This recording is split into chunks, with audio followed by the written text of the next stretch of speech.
Olá, está começando para a TV Mackenzie mais um Café Pensamento, o programa aqueles que não têm medo de debate. Hoje nós temos aqui a presença da professora Gisela Beluso de Campos, da Universidade Anhembi Morumbi, da pós-graduação na área de design. Professora, muito obrigado de ter aceito aqui o nosso convite. Hoje nós vamos falar sobre a questão da metodologia na área de ensino do design e mais especificamente no livro que a professora lançou como organizadora, que é Novas Fronteiras do Design Gráfico. Professora, o que são essas novas fronteiras do design gráfico? Bom, Paulo, primeiramente queria agradecer o convite, tá? Estou muito feliz de estar aqui. E esse título, Novas Fronteiras do Design Gráfico, ele tem algumas interpretações e algumas relações. A primeira, talvez mais forte, é que ele foi feito com uma professora de Buenos Aires, né? Então, a professora Maria Ledesma, que é organizadora junto comigo desse livro. Qual universidade? Universidade de Buenos Aires, da cadeira de Design Gráfico, da UBA, né? Universidade de Buenos Aires. E por quê? Porque eu fui fazer um pós-doc lá na universidade, fui fazer uma pesquisa, parte foi feita aqui e parte foi feita lá.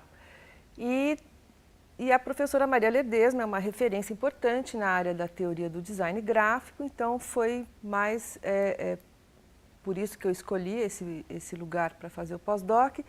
E no final do programa, né, esse programa de pós-doc incluiu uma pesquisa, várias entrevistas com designers aqui do Brasil e da Argentina. No final nós organizamos um encontro e a partir desse encontro então nasceu a ideia do livro. Né? Então, ficou assim 7-7, né? 7 argentinos e 7 brasileiros. Então, os argentinos estavam lá, os brasileiros não, foram convidados depois. E a ideia, então, da fronteira, a primeira é essa, né? Que é Brasil e Argentina. E a segunda é porque, do meu ponto de vista, né? O que eu gosto de pesquisar em design gráfico é justamente essa ampliação do campo, né? Então, o projeto do pós-doc, ele tinha um nome, né? Design Gráfico Expandido. Porque era essa ideia de que o design gráfico ele já não está mais restrito às suas produções tradicionais, ou seja, ao impresso, né? Então, o design gráfico ele já saiu do livro, do folheto, enfim, desses suportes tradicionais, e ele está nas redes, nas mídias, né, nas mídias digitais, nos suportes digitais, entre outros, quer dizer, não apenas por causa da tecnologia, mas também pode estar, por exemplo, em tecidos, né, que é uma coisa que cada vez está expandindo mais, né, A gente desculpa, professor, nós podemos falar também essa expansão está, por exemplo, na arte de rua? Né, exatamente, tanto é que está contemplado, né, 2 convidados vão falar sobre esse assunto nesse livro. Um é o professor Marcos Mello, que fez uma pesquisa sobre pichação, né, no mestrado. Então, ele foi um dos convidados. Por quê? Porque o design gráfico oficial, ele bebe na fonte da rua também, né? Então, ele vai, a princípio, você fala, não, grafite ou pichação é uma coisa horrível, que suja a cidade.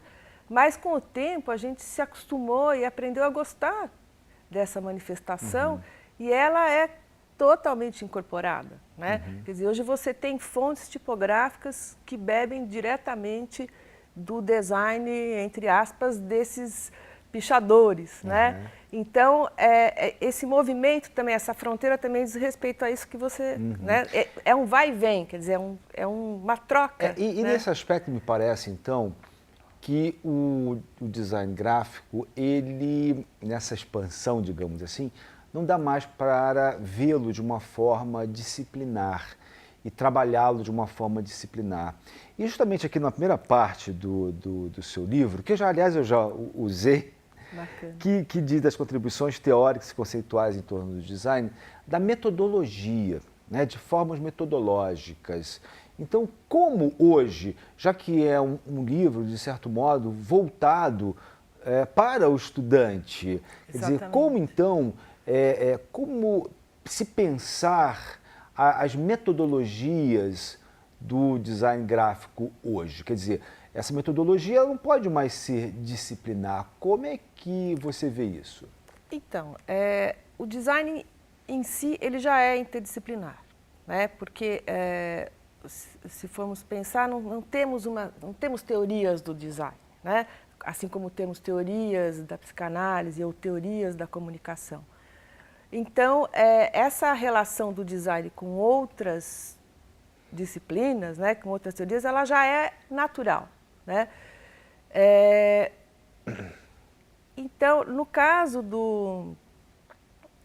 da pesquisa em design gráfico, né, essa questão da metodologia, do meu ponto de vista, ela é muito criativa, né? Ela deve ser muito criativa, ou seja, o objeto ele vai dizer qual é a metodologia que você deve empregar para abordá-lo, né?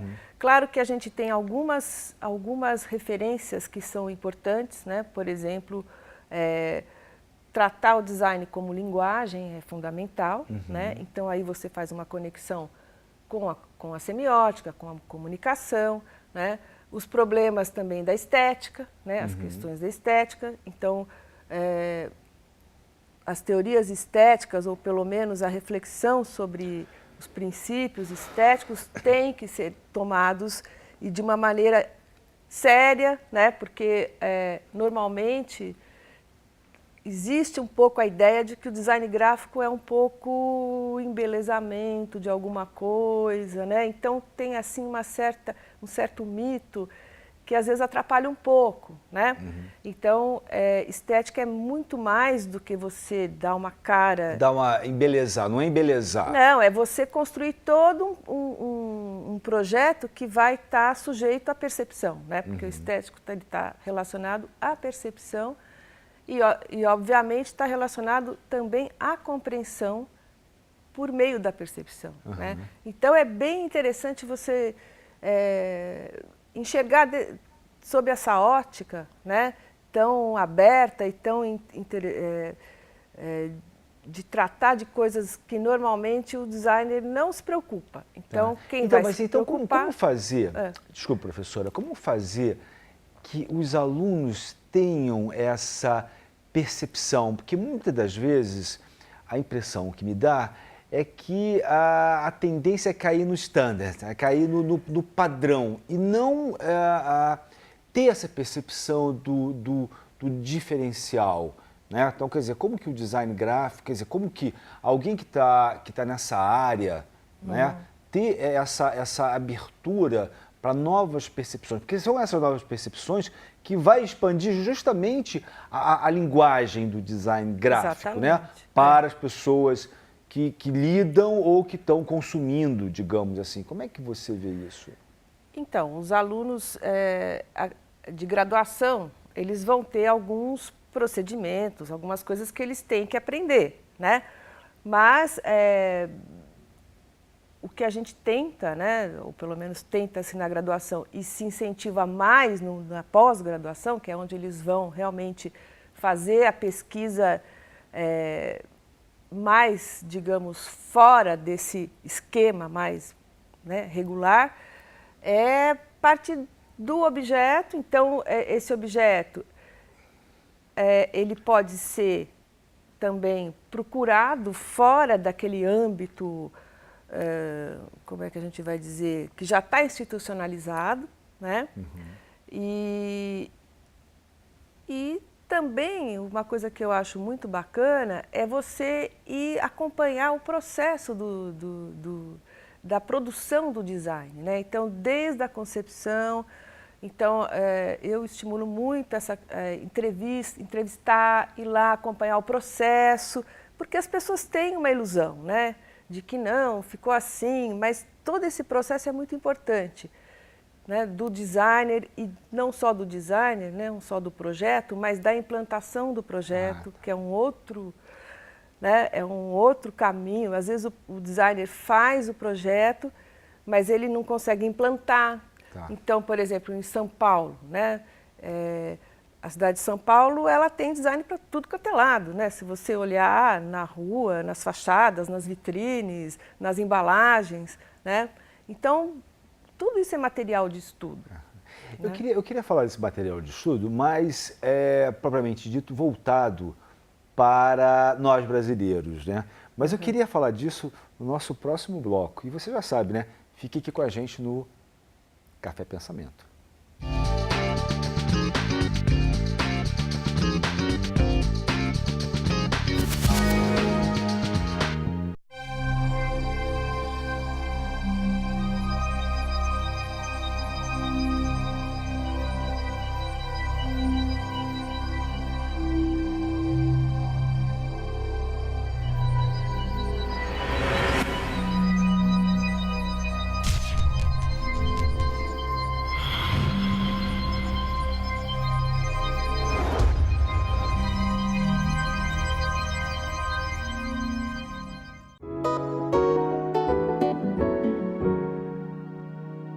Um livro que me marcou muito foi Gota d'Água, do Paulo Pontes e do Chico Buarque, né?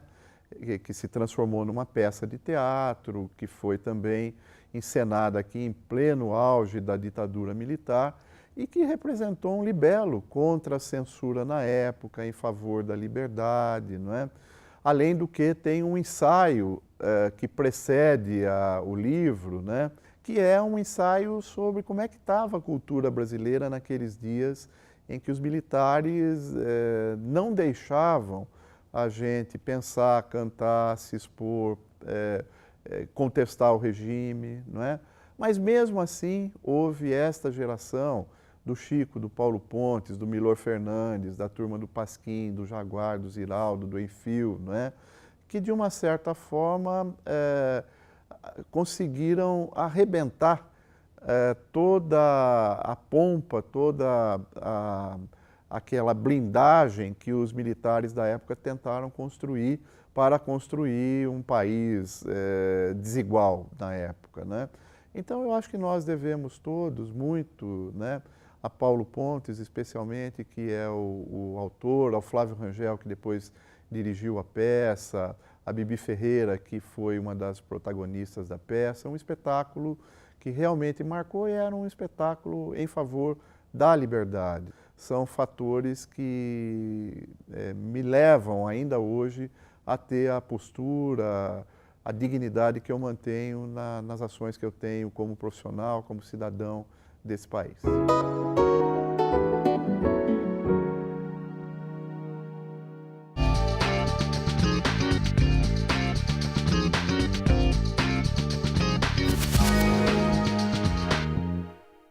Olá, estamos de volta ao Café Pensamento, hoje com uma professora da Universidade Anhembi Morumbi, na área de design, pós-graduação na área de design, que está conversando justamente sobre nossa metodologia na área do design gráfico.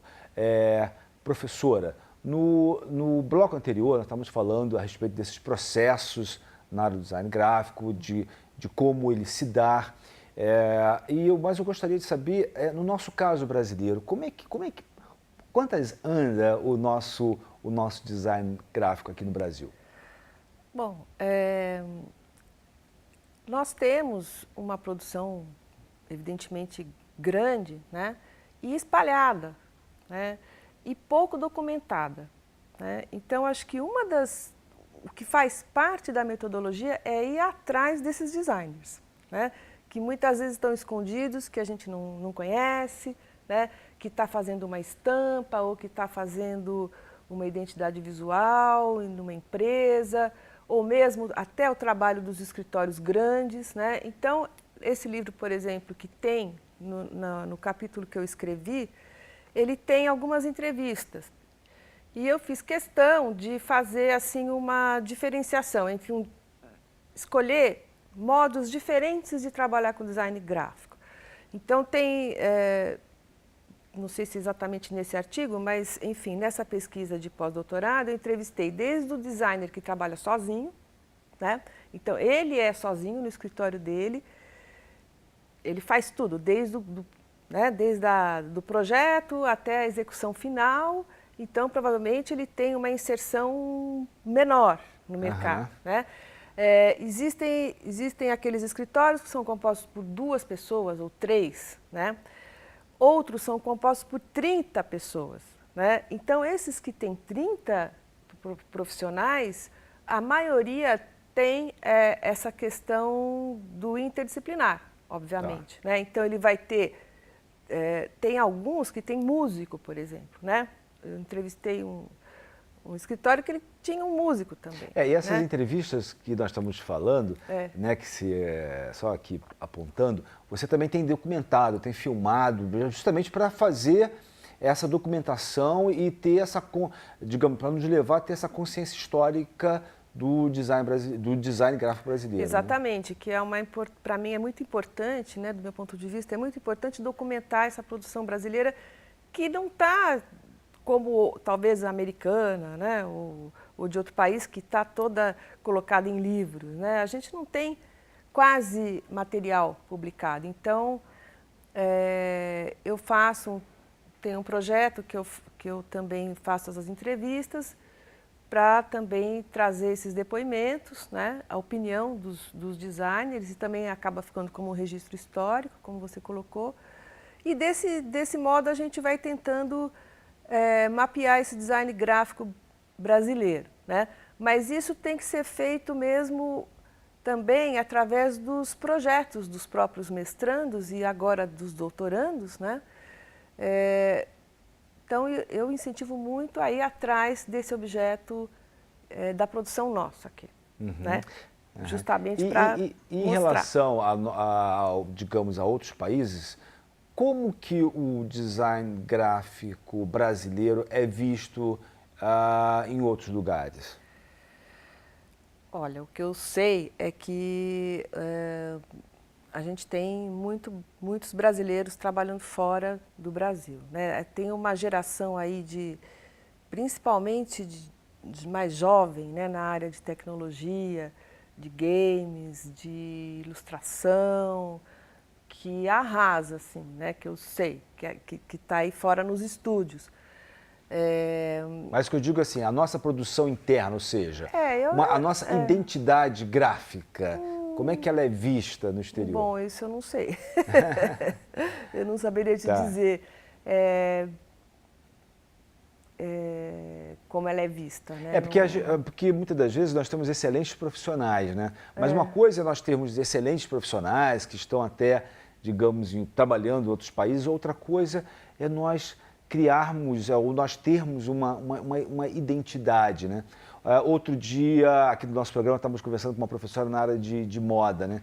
Como que a gente fala muito em moda nesse país, no nosso país, mas ainda não temos uma identidade reconhecida, porque quando a gente é reconhecido no exterior, é sempre um reconhecimento do exótico, né?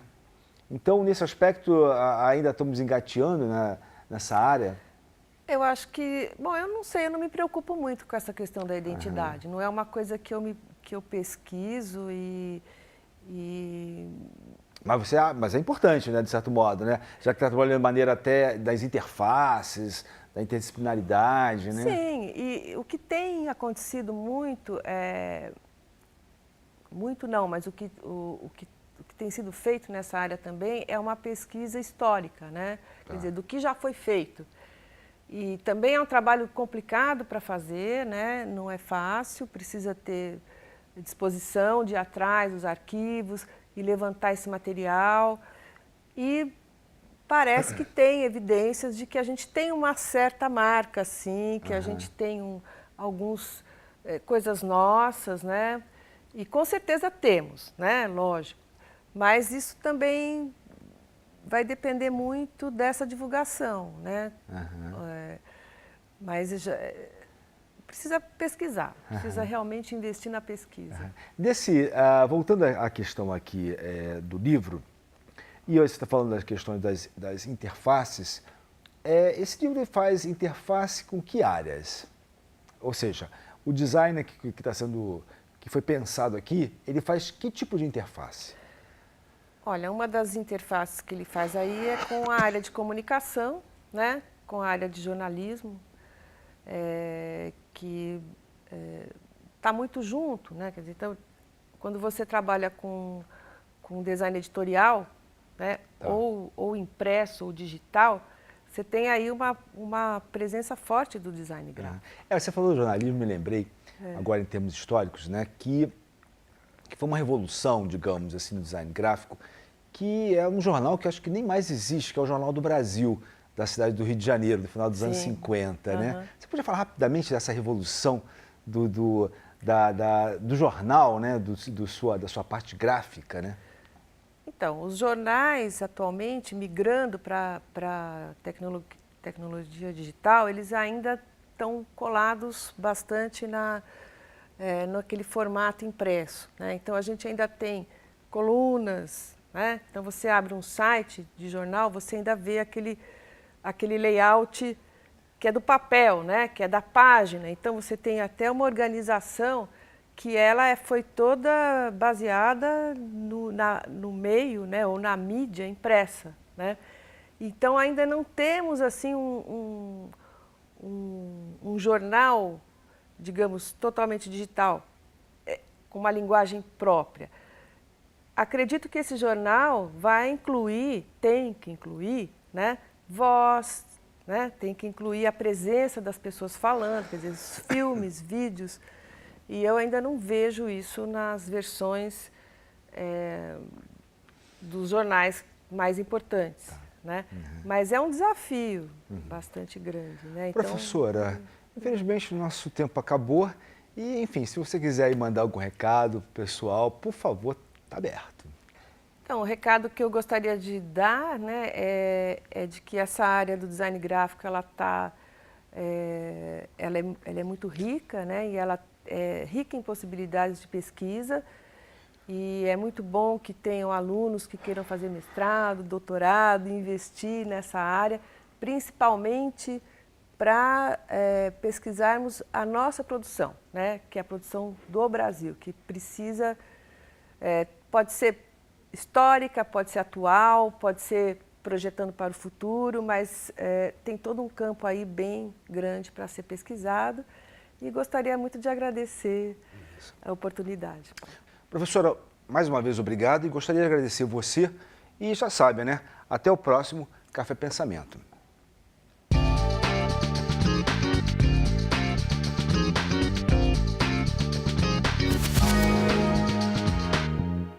O sinal da TV digital já está no ar e o melhor é que não precisa pagar assinatura para ver. Que tal a imagem digital? Perfeita.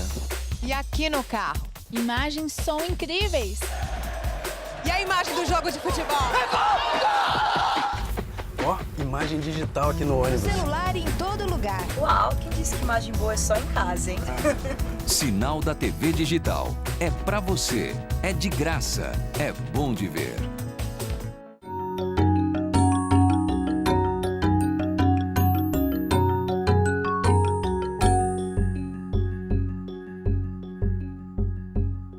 O Carnaval é uma das festas mais aguardadas e tradicionais do Brasil. Mas não vai pensando que a festa nasceu por aqui não. O Carnaval tem uma história que atravessou séculos e séculos.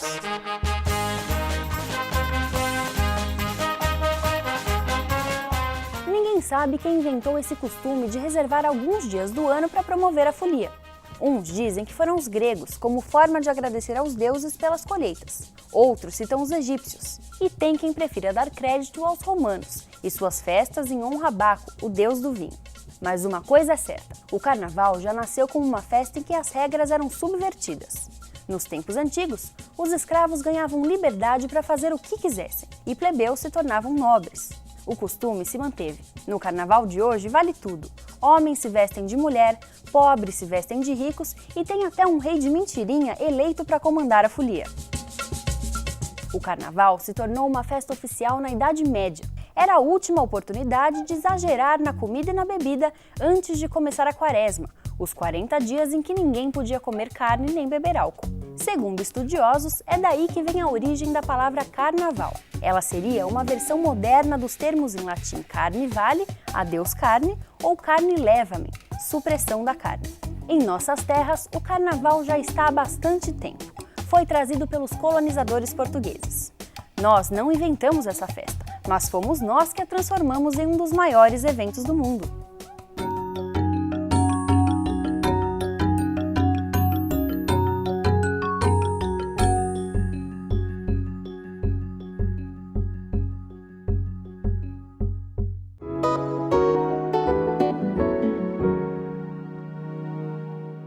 nome é Sérgio Riso, eu sou professor e jornalista, 45 anos.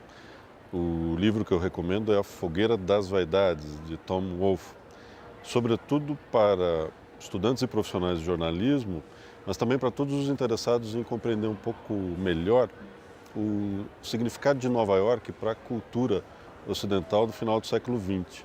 O livro do Tom Wolfe, primeiro romance de um jornalista conhecido por ter sido um dos grandes nomes do novo jornalismo, do jornalismo literário, como preferem alguns, é um diagnóstico de como, por trás dos cartões postais da cidade, você encontra uma profunda desigualdade social, que muita gente não suspeita que exista em Nova York, de como é, sobretudo, que a cidade é buscada por muita gente, para quem a vaidade é importante, né? Quer dizer, Nova York é o lugar que se escala, né? É o lugar onde se procura chegar sempre no cume, principalmente para quem trabalha com dinheiro, principalmente para os profissionais do mercado financeiro.